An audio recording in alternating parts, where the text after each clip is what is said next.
and the new welterweight king was crowned just a few hours back. Della Maddalena just pulled off the biggest win of his career, upsetting Belal Muhammad to become the new UFC welterweight champion at UFC 315. And he didn't just win, he dug deep in the 5th round when everything was on the line. The fight went the full 5 rounds, and on 2 of the judges' scorecards, it all came down to the final frame. Della Maddalena needed round 5 to win, and he got it. One judge had it 49-46, the other 2 48-47, all in favor of JDM. Both men showed insane heart in that final round, but JDM pulled ahead, landing sharp, damaging shots that sealed the deal. With that win, he's now riding an 18-fight win streak and standing on top of the division. And what's next? Maybe a super fight. The talk is already heating up about Islam Makhachev possibly moving up to 170 for a title shot. When asked about it, JDM said, "They said that Islam Makhachev would get the title shot up at 170 if you won this belt tonight. What do you think about that?" I think it's a beautiful challenge. You know, he's pound for pound number 1. I'm going to get him back for Volk. That's a massive call-out, and a bold one. The welterweight division just got a whole lot more interesting.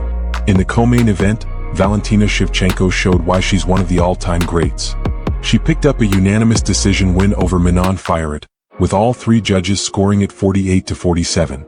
This win gives Shevchenko 10 title fight victories, putting her at 6th all-time in UFC history. That's legendary status. She's back in title contention and looks ready to chase gold again. Zahabi survives the storm and shocks Aldo. Ayman Zahabi picked up the biggest win of his career by defeating Jose Aldo by unanimous decision. But it wasn't easy. Round 3 was chaos. Zahabi looked like he was about to get knocked out, but somehow he held on. Aldo emptied the tank trying to finish him, but he gassed out, and Zahabi came back, landing big shots and surviving until the final horn. Judges gave Zahabi rounds 2 and 3, and that was enough to get the win. After the fight, Zahabi gave an emotional shout-out.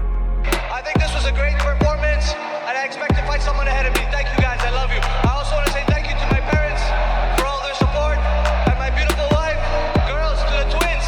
This fight's for you, Aliyah and Mila. First of all, thank you to Dana, to Sean, to Lorenzo Fertitta, for everybody in the UFC, for everything that you have given me. I don't think I have it in me anymore. This was a tough week. It wasn't just about the cutting of the weight and everything else. I just felt that there were so many things that happened. It was very tough to go through all this. There was one point this week, this was a very tough week, that I felt that I didn't have it in me. I didn't want to cut it anymore. My body said no, and I just don't think I have it anymore. I don't want to go into war all the time and go through this. I just don't have it in my heart anymore. I think this is the last time you're gonna see that. I can't do this. Natalia Silva continues her rise by beating Alexa Grasso, the number 1 ranked fighter and a former champion, by unanimous decision.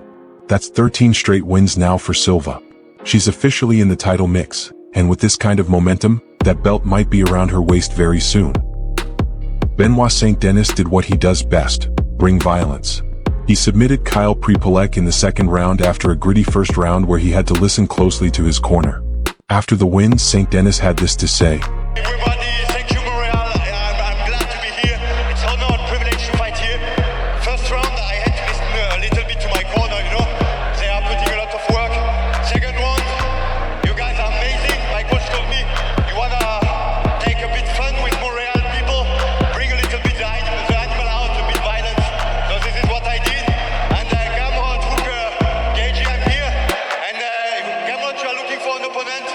Don't worry, brother. I respect you, but I'm gonna bring you violence. Mike Malott shut the lights out on Charles Radke with a massive left hook in round 2, followed by ground and pound for the finish.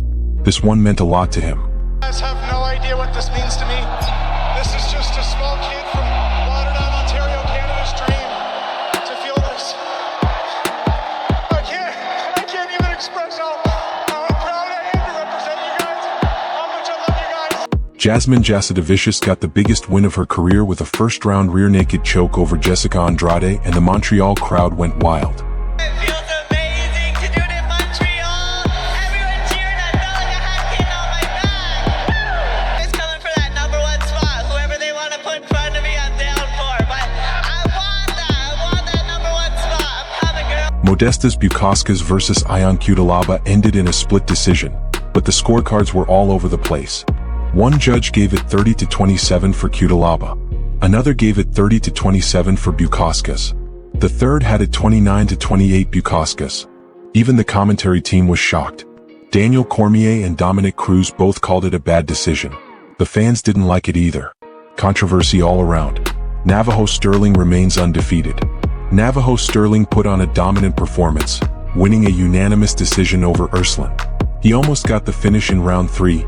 Most referees would have stopped it, but Urslan survived to the final bell. Oh man, I took it up, so I gotta show up, man. I gotta show up, and what I liked about that is I turned it back on after, things not going my way.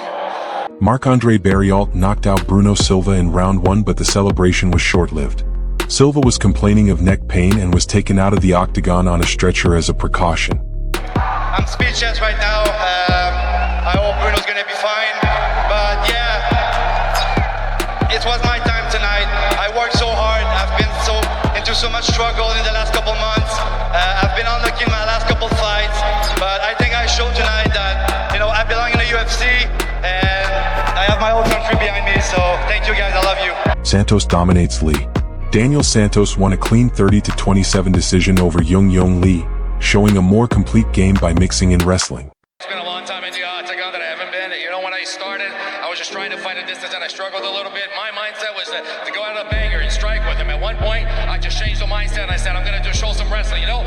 That's for you. Biksat Alahan handed Brad Katona the first knockout loss of his career, dropping him with a clean uppercut in just 64 seconds. He tried that uppercut earlier in the round, and when he landed it, it was lights out. A massive moment for Alahan. Vitor Belfort is heading to the UFC Hall of Fame, and when the announcement was made, he was moved to tears. I have no idea. You guys literally moved my heart. Moved my heart pretty well.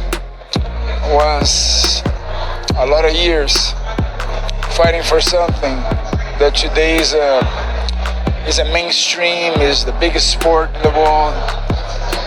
So a lot of things came into my mind. A legendary career now getting the honor it deserves. So now we hear from you. Should Jack Della Maddalena defend against Islam Makhachev next? Or does someone else deserve that shot first? Let us know in the comments. And don't forget to like and subscribe for more fight news, recaps and breakdowns every day. That's it. Thanks for watching, guys. Catch you in the next one.